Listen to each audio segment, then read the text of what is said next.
Hello everyone, let's wait a couple more minutes and we will start.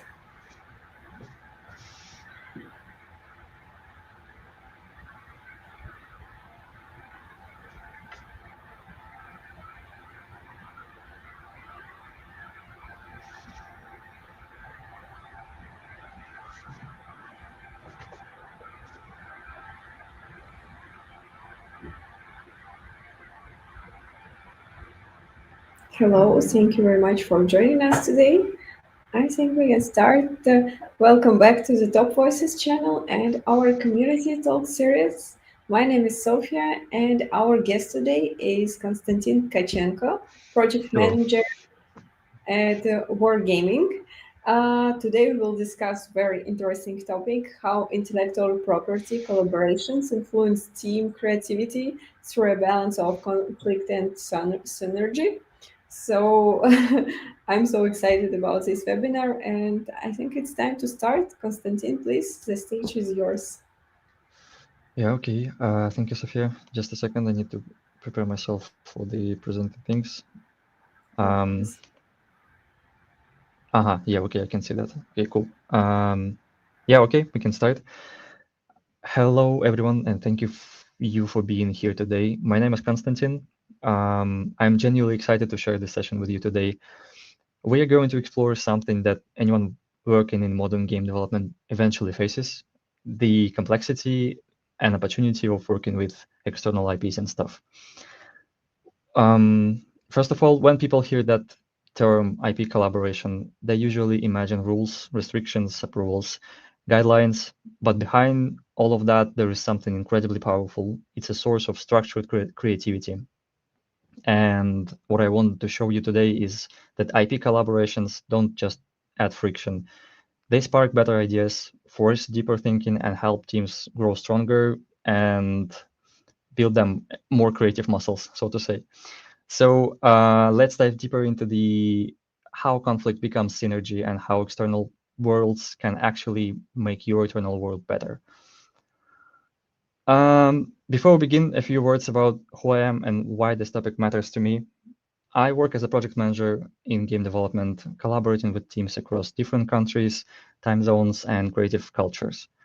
A large part of my work involves helping teams integrate external IPs, obviously, and everything from art direction and narrative adaptation to approvals, pipelines, and alignment across multiple departments and how it works. Over the years, I noticed something interesting. The technical challenges of IP work are real, but the human challenges are even bigger. For example, how we communicate, how we interpret rules, how we respond under pressure, and how we deal with ambiguity. And helping teams navigate these aspects, helping them stay aligned, creative, and confident has become a passion of mine for a long period of time. And that's basically the perspective I'm bringing to this talk, and I hope you will join that. To give you a clear roadmap, here's what we will explore today. We will take a look at what makes IP collaboration challenging, not on paper, but in real daily work, how it works and how it looks like. We will go through misconceptions and stuff, why approval chains become bottlenecks, how creative freedom and brand protection collide, how you can iterate fast even when the approval cycles are slow, how modular production pipelines dramatically reduce rework, and finally, what we can learn from the real cross-IP experiences. And to be honest, my goal isn't to overwhelm you with theory and stuff. My goal is to give you tools you can take back into your teams tomorrow and start using them. So with that, let's start with the heart of it. When teams struggle with an IP, they often blame one thing. The IP owners are too strict, too many rules, too many approvals. But this explanation is incomplete. The real challenge comes from the fact that two creative cultures, your studio and the IP owner, operate differently. For example, your team moves fast. You treat ideas as experiments. You iterate, explore, and adjust. Meanwhile, IP owners are responsible for protecting a decades-old brand, maybe even a global franchise. They move cautiously, they evaluate risks, and they often speak in abstract terms like tone, essence, spirit, personality. And these two approaches aren't wrong, they just not naturally aligned. And when the languages don't match, small misunderstandings become big delays. Great ideas die for unclear reasons, and projects slow down even when everyone wants to move fast. So the real challenge is not creativity, it's creating a shared language between two different worlds. This topic matters now more than ever because cross IP work has exploded in the last decade. Games collaborate with movies, anime collaborates with brands, mobile games do crossovers over season, franchises merge, expand, and reinvent themselves. Players expect it, markets push it for it, brands dependent on it. But when this growth comes, that also means that you will now, as a development team, will have more creative constraints, more stakeholders, more regional markets with different rules, more legal considerations, probably most likely tighter timelines and higher expectations from players. What used to be simple, like adding a character or a costume, is now an entire production pipeline, evolving approvals, style guidelines, narrative accuracy, cultural adaptation, and technical integration. Complexity grows, deadlines do not. And that's why teams who can turn complexity into synergy, not chaos, will have a major advantage in the future. Let me start from first sharing a short story which happened with my friend who also works in collaborative environment that perfectly illustrates the challenge. Their team submitted a character pose to an IP owner. They were proud of it. It fit the gameplay, the visual style, and the animation constraints. They waited for a week, then another, and when feedback finally arrived, it was a single sentence. This doesn't fully reflect the character's essence. And that was it. That was the whole feedback. No explanation, no examples, no visuals. Just one vague phrase that could mean 50 different things. And team was frustrated, naturally, but instead of starting from scratch, they decided to treat that constraint as a design tool. They analyzed what might be considered the essence, built a clear visual reference board, and redesigned the posts accordingly. The result was far stronger, sharper, and much more intentional. And the IP owner approved that instantly.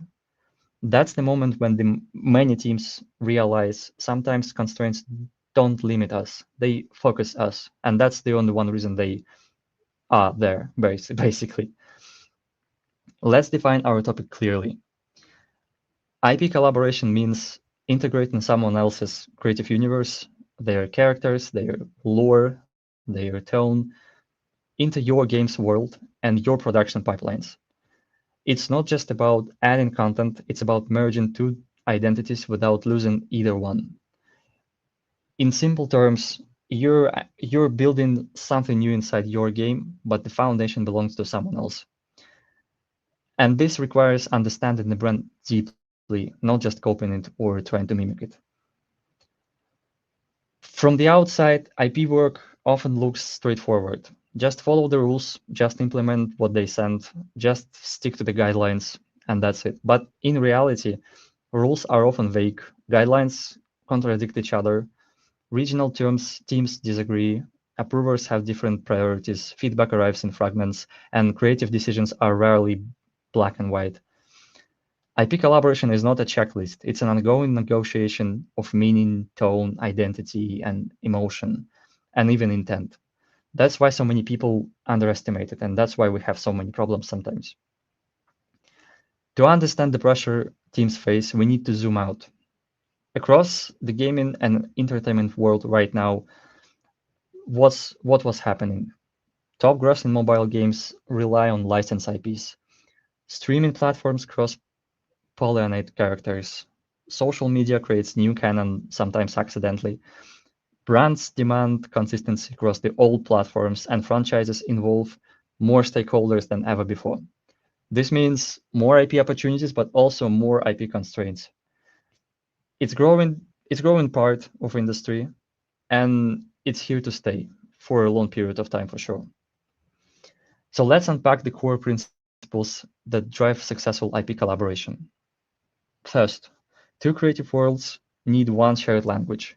If we don't agree on what tone, style, or mood means, everything breaks down. Second, constraints aren't limitations. They structure they structure. And artists sometimes see boundaries as enemies, but boundaries are what turn random creativity into intentional creativity. It's different things. Third one, approvals aren't the final step. Approvals are a part of creation. If we treat them as an afterthought, we guarantee rework. And the last one, alignment creates speed. Fast teams are not the ones who rush. They are the ones who align early. These four ideas can radically change how your entire pipeline feels and the success of collaboration. The collaboration process always follows the same four stages: interpretation, understanding the IP rules, the boundaries of the brand, the tone, the lore, and the expectations. Then it comes to creation, building ideas that respect those boundaries without losing your own identity. Approval loop. That's where you submit assets, then getting feedback, then refining, then resubmitting. This loop can be 1 round or 10 rounds, depending on alignment, on collaborations, on the size, and etc. And the fourth one, integration. Finally, merging approved content back into your game, technically and creatively. So this cycle is constant. There is no one and done. The better the team becomes at this cycle, the smoother the entire collaboration feels.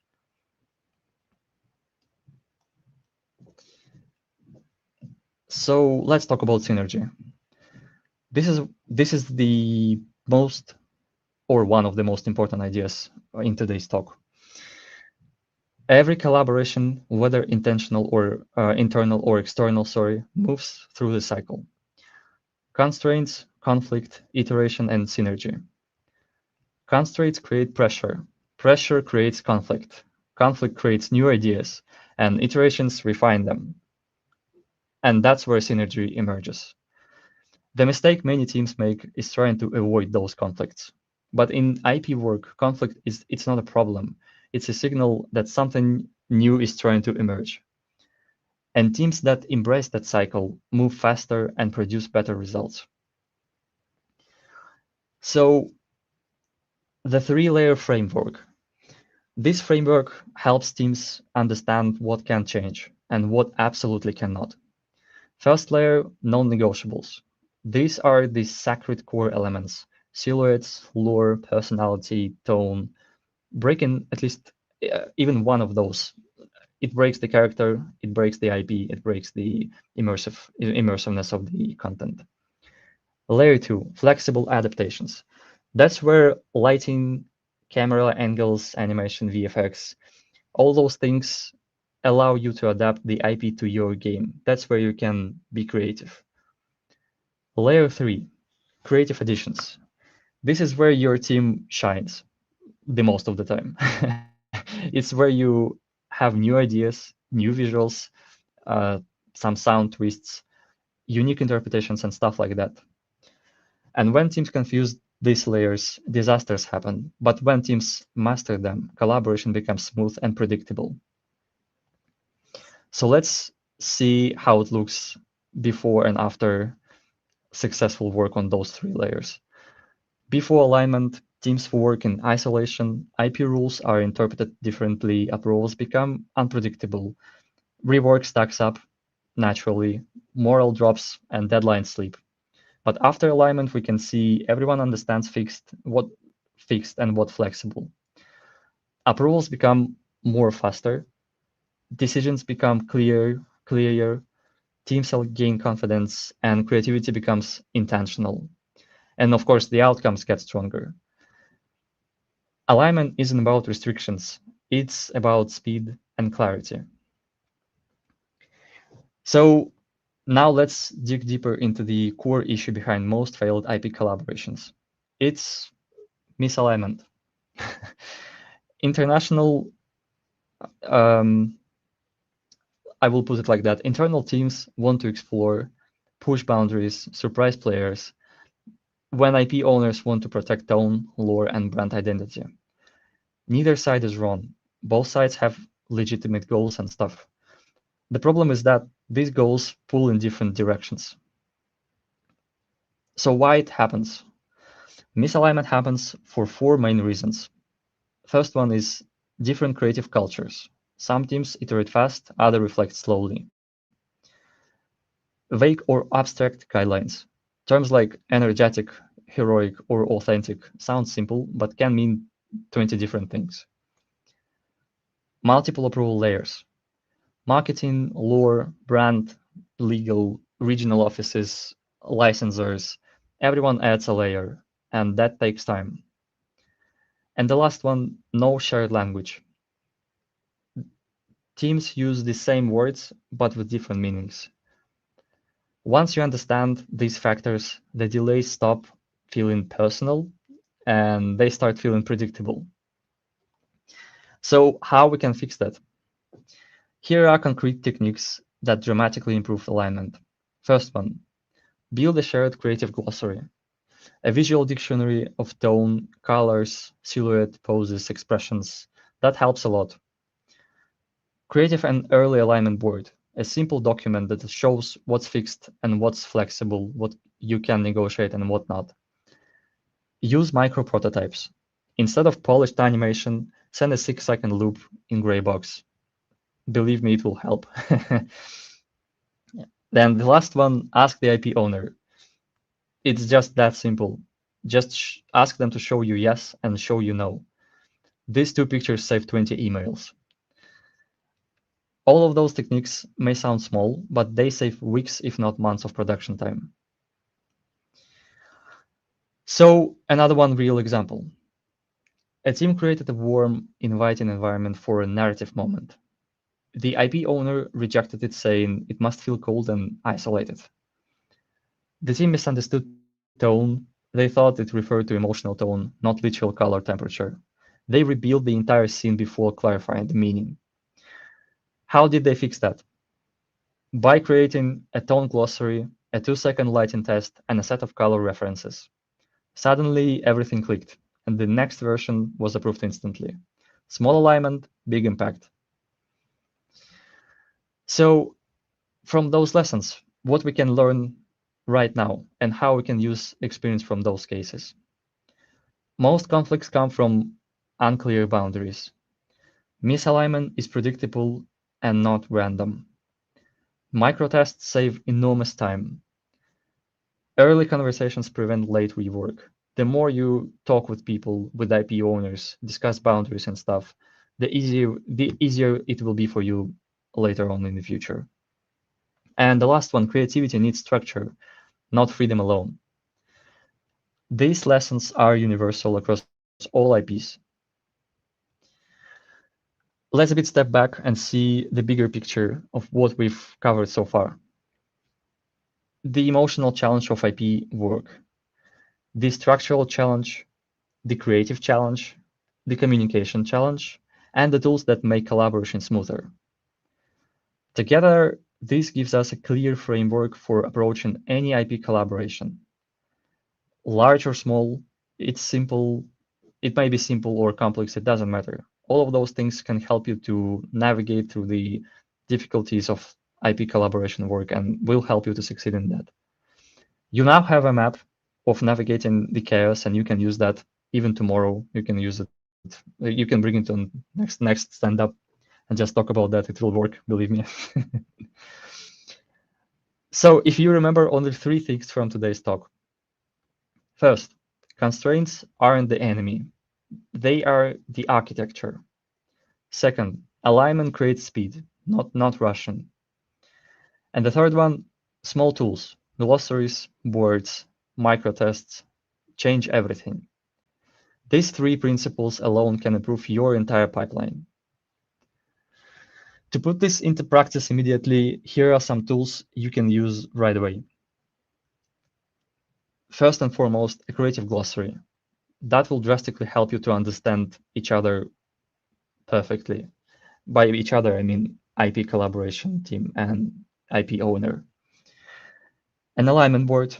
This is easy to to create, but it will save you time, enormous amount of time. You will just navigate through assets and stuff using only one source of truth where you can share the updates, where you can share the assets, the examples, and it's just easier for you to communicate with licensor. A micro prototype checklist, an approval map, and a reference kit for tone, silhouettes, and the colors. So you don't need a big system. You need a small tools and use them consistently. That's the only one thing which sometimes divides you from the successful collaboration. To close this out, IP collaboration isn't about removing conflict. It's all about using conflict as a fuel for better ideas and better creative narratives and stuff. It's about merging two creative worlds, yours and IP owners, into something neither could create alone. When teams understand this, the frustration disappears and creativity becomes sharper, more intentional, and more meaningful. So, why this matters? The entertainment world is blending faster than ever. If your team can communicate clearly, align early, adapt, respect the IP, and still bring something new, you're not just delivering content. You're shaping the future of cross-media creation. IP collaboration is not just a process. It's a superpower for modern studios. At this point, I'd love to hear your questions. Anything, workflows, approvals, creative challenges, pipelines, communication, any specific cases, I'm happy to dive into all of it. Thank you very much for your presentation. It was really very interesting. And we can move to Q&A session because there are a lot of questions in our chat. And please feel free to drop another question in the chat as well. So I can start from first question. What changes are you seeing in how global brands approach games? What changes sorry, could you please repeat Yes, because yes, of course, I can repeat. What changes are you seeing in how global brands approach Ah, the games? yeah, okay, sorry. Yeah, sure. Brands now see games as a core media, not side projects. And that means more interest in game partnerships, higher expectations for quality, more oversight and more approvals, deeper cross-media consistency, and games most likely are becoming part of the brand ecosystem and it's not an accessory, it's just how we should treat games right now, I would say. I found the next question very interesting. How can small studios balance limited resources with complex approval pipelines? What do you think? Mm, I think small studios need to front load alignment instead of front loading production. The mistake is spending days polishing content before knowing if the IP owner will approve it. So I would say just use rough prototypes, simple sketches, gray box animations, mood boards, or references, any sort of references. The less you invest before alignment, the more resources you will save. Okay, thank you very much. Next question is Konstantin, do you help your team stay positive when feedback loops are slow?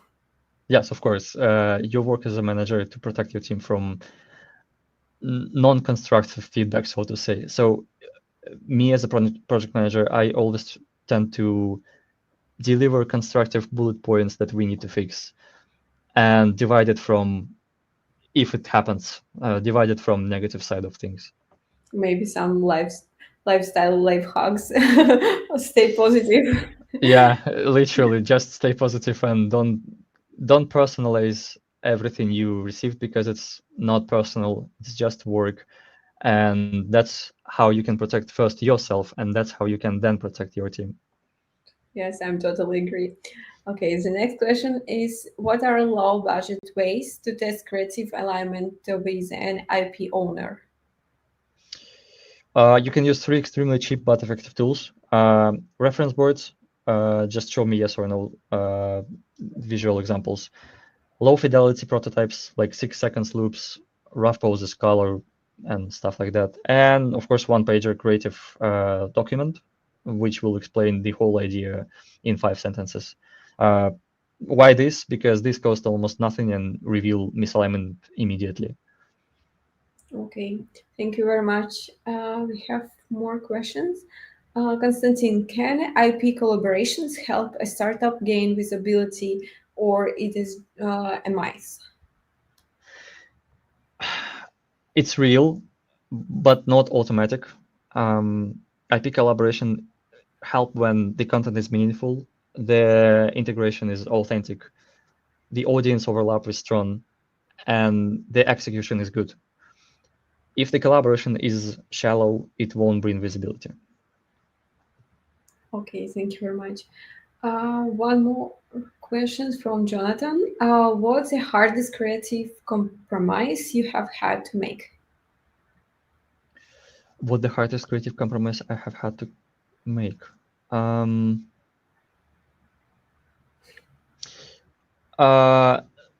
When you already, if you have a universe and when you map the characters you want to use from the IP, and I mean you map it with